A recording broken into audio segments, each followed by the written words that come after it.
വയനാടിൽ നല്ല തണുപ്പാണ്.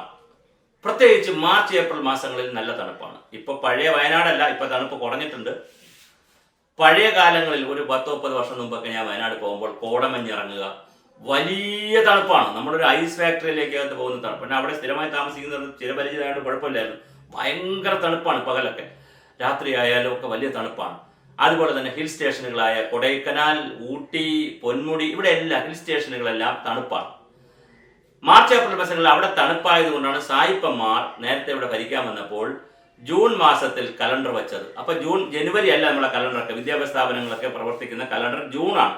നമ്മുടെ കുട്ടികൾ പലപ്പോഴും, ഞാനൊക്കെ സ്കൂളിൽ പഠിക്കുമ്പോൾ ആലോചിച്ചിട്ടുണ്ട്, എന്തേ മഴക്കാലം ജൂണിലാണല്ലോ, അപ്പം മഴയത്ത് അവധി വന്നാൽ വീട്ടിൽ നിൽക്കാമല്ലോ, വേനലിൽ പഠിത്തം വയ്ക്കാത്ത എന്താണെന്ന് ആലോചിച്ചിട്ടുണ്ട്. പക്ഷെ അതിന്റെ പ്രശ്നം വേനൽക്കാലത്ത് ആളുകൾ ടൂർ പോകട്ടെ എന്നും ഇതുപോലത്തെ സ്റ്റേഷനിലൊക്കെ പോകണം. മാത്രമല്ല സായിപ്പന്മാരായിട്ടുള്ള ആളുകൾക്ക് വേനൽക്കാലത്ത് നാട്ടിൽ നിൽക്കാൻ പറ്റാത്ത അത്രയും ചൂടുണ്ടായിരുന്നു. അതുകൊണ്ടാണ് അത് സംഭവിച്ചത്. അപ്പോൾ അതുകൊണ്ടാണ് മാർച്ച് ഏപ്രിൽ മാസങ്ങളിൽ ഹിൽ സ്റ്റേഷനുകളെ അവർ ഡെവലപ്പ് ചെയ്ത് അവിടെ താമസിക്കുക, അല്ലാത്ത സമയത്ത് അവർ നാട്ടിൽ താമസിക്കുകയും ചെയ്യുന്ന ഒരു രീതിയൊക്കെ ഉണ്ടായിരുന്നു. എന്താണ് ഇതിന്റെ ശാസ്ത്രം എന്ന് പറയാനാണ് ഈ വീഡിയോയിലൂടെ നമ്മൾ ഉദ്ദേശിക്കുന്നത്. സൂര്യനാണ് നമ്മുടെ പ്രധാനപ്പെട്ട അന്നദാതാവ് എന്ന് പറഞ്ഞാൽ കറക്റ്റാണ്. കാരണം നമുക്ക് പ്രകാശ സംരക്ഷണം നടത്താൻ, ചെടികൾക്ക് ചെയ്യുവാനും എല്ലാത്തിനും ചൂട്, എല്ലാ കാര്യത്തിനും പ്രകാശവും ചൂടും ആവശ്യമുണ്ട്. അപ്പോൾ ആ വരുന്ന പ്രകാശവും ചൂടും നേരിട്ട് ഭൂമിയിലെത്തുന്നു, ഭൂമിയെ കടലിനെയും കരയിലെയും ചൂടാക്കുന്നു, എന്നിട്ട് അത് തിരിച്ച് സഞ്ചരിക്കും. ഈ തിരിച്ച് സഞ്ചരിക്കുമ്പോൾ നേരെ അത് ട്രോപ്പോസ്ഫിയർ എന്ന് പറയുന്നത് നമ്മൾ ആദ്യത്തെ മണ്ഡലത്തിൽ കയറും. അതായത് 7-8 കിലോമീറ്റർ ഭൂമിക്ക് മുകളിലേക്കുള്ളതാണ്.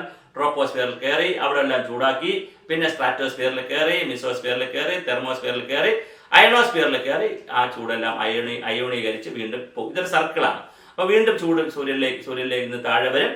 അത് ഭൂമിയെയും കടലിനെയും ഒക്കെ ചൂടാക്കും, കരയൊക്കെ ചൂടാക്കും, വീണ്ടും ഇങ്ങനെ മുകളിലോട്ട്. ഇതൊരു സർക്കിൾ പോലെ, ഒരു സോളാർ സൈക്കിൾ എന്നൊക്കെ പറയാം, വാട്ടർ സൈക്കിൾ പോലെ. കടലിലെ വെള്ളം നിരാവിയും മേൽപോട്ടും മേഘങ്ങളിൽ പെയ്ത് വർഷമേഘങ്ങൾ തന്നെ ഉടലുടഞ്ഞ് ഭൂമി തന്നെ ദാഹമറ്റാൻ പുണ്യമായെത്തുന്ന പ്രകൃതിയുടെ സുഹൃതമായ മഴ ഇങ്ങനെ വന്നും പോയി നിൽക്കുന്നത് പോലെ, നൈട്രജൻ സൈക്കിൾ പോലെ, കാർബൺ സൈക്കിൾ പോലെ ഒരു സോളാർ സൈക്കിളുമുണ്ട്. അപ്പോൾ അവിടെ ചൂട് പ്രകാശവും താഴേക്ക് വരുന്നു. പിന്നെ ഒരു പ്രശ്നം എന്ന് പറഞ്ഞാൽ, ഒരു പ്രത്യേകത എന്ന് പറഞ്ഞാൽ, മുകളിൽ നിന്ന് താഴോട്ട് വരുമ്പോൾ ചൂടാക്കി അന്തരീക്ഷം ചൂടാക്കി അല്ല താഴെ വരുന്നെങ്കിൽ, താഴെ വരുമ്പോൾ വളരെ ചൂട് കുറച്ചല്ലേ നമുക്ക് കിട്ടത്തുള്ളൂ. നേരിട്ട് സൂര്യപ്രകാശം താഴെ വരികയാണ് ചെയ്യുന്നത്. ഇത് തിരിച്ചു പോകുന്ന പിന്നെ ഭൗമ വികിരണം എന്നൊക്കെ നമ്മൾ സ്കൂൾ ക്ലാസ്സുകളിൽ പഠിക്കും. തിരിച്ചു പോകുമ്പോഴാണ് ചൂടാക്കുന്നത്. അപ്പോൾ അതിൻ്റെ ഈ പ്രോസസ് പ്രക്രിയയിൽ മാർച്ച് ഏപ്രിൽ മാസങ്ങളിലൊക്കെ സൂര്യന്റെ ചൂടും പ്രകാശവും ഭൂമിയിൽ വന്ന് കടലും കരയും ചൂടാക്കിയിട്ട് തിരിച്ചു പോകാൻ ടൈം എടുക്കും. ഈ ടൈം എടുത്ത് ചൂടാക്കി പോകുന്ന സമയത്ത്, ആ സമയത്ത് ഹിൽ സ്റ്റേഷനുകളിൽ നല്ല തണുപ്പായിരിക്കും, ചൂടായി കാണത്തില്ല. അപ്പൊ അവിടെ നേരത്തെ കിട്ടിയ തണുപ്പും അല്ലാത്ത തണുപ്പും അവിടെ കാണും. അതുകൊണ്ടാണ് പിന്നെ ഇത് ചൂടായി ഇതങ്ങ് ചെന്ന് കഴിയുമ്പോൾ അന്തരീക്ഷമൊക്കെ ചൂടായി ചെല്ലുമ്പോൾ അവിടെ ചൂടാവും. അപ്പോഴത്തേക്ക് തീർച്ചയായിട്ടും ആളുകൾ ഇനി ഇറങ്ങുകയും ചെയ്യും. അപ്പൊ ഇത്തരത്തിൽ സൂര്യന്റെ സൗരചക്രം കൊണ്ട്, സോളാർ സൈക്കിളിൽ ഉണ്ടാകുന്ന വ്യതിയാനങ്ങൾ കൊണ്ടും, ഭൂമിയുടെ ആൾട്ടിറ്റ്യൂഡ് അല്ലെങ്കിൽ ഹൈറ്റിലുള്ള ഡിഫറൻസ് കൊണ്ടും, ചെടികളും മരങ്ങളും നിൽക്കുന്നതിന്റെ കാരണങ്ങൾ കൊണ്ട്, പിന്നെ ചൂട് അവിടെ ചെന്നാൽ തന്നെ ചെല്ലുന്ന ചൂടിനെ ഏറ്റെടുക്കാൻ ധാരാളം മരങ്ങളുണ്ട് അവിടെ. അപ്പൊ എന്ത് ചെയ്യും? എല്ലാം ഏറ്റെടുക്കുമ്പോൾ തീർച്ചയായിട്ടും അത് അവിടെയും ചൂട് കുറവായിരിക്കും. ഇതാണ് ഇതിൻ്റെ ഒരു തിയറി. അതുകൊണ്ടാണ് വയനാടൊക്കെ തീർച്ചയായിട്ടും നല്ല തണുപ്പ് ഈ പറയുന്ന പോലെ കാണുന്നത്. എന്നോട് ഒരു ചോദ്യത്തിന്റെ രൂപത്തിൽ ഒരാൾ ചോദിച്ചിരുന്നു. അതുകൊണ്ടാണ് ഞാൻ ഇതിന്റെ ഒരു രീതിയിൽ പറയുന്നത്. അപ്പോൾ വയനാട് എന്ന് പറയുന്നത് നമുക്ക് വയനാട് ഹിൽ സ്റ്റേഷനുകൾ ഇങ്ങനെയാകുന്നതിന്റെ പ്രധാന കാരണം ഇതാണ്. സൂര്യനിൽ നിന്ന് വരുന്ന ചൂട് ഭൂമിയിലെത്തി തിരിച്ചു പോകുന്ന സമയത്താണ് ഭൂമിയുടെ അന്തരീക്ഷത്തെയും ഭൂമിയൊക്കെ ചൂടാക്കുന്നത്. പ്രധാനമായും അങ്ങോട്ട് വരുമ്പോഴും ചെറുതായിട്ട് ചൂടാക്കും, പക്ഷെ തിരിച്ചു പോകുമ്പോഴാണ് കൂടുതൽ സംഭവിക്കുന്നത്. അതുകൊണ്ടാണ് താഴ്ന്ന പ്രദേശങ്ങളിൽ ചൂടുള്ള സമയത്ത് മാർച്ച് ഏപ്രിൽ മാസങ്ങളിൽ, ഉയർന്ന പ്രദേശങ്ങളിൽ ഹിൽ സ്റ്റേഷനുകളിൽ നല്ല തണുപ്പുള്ളത്.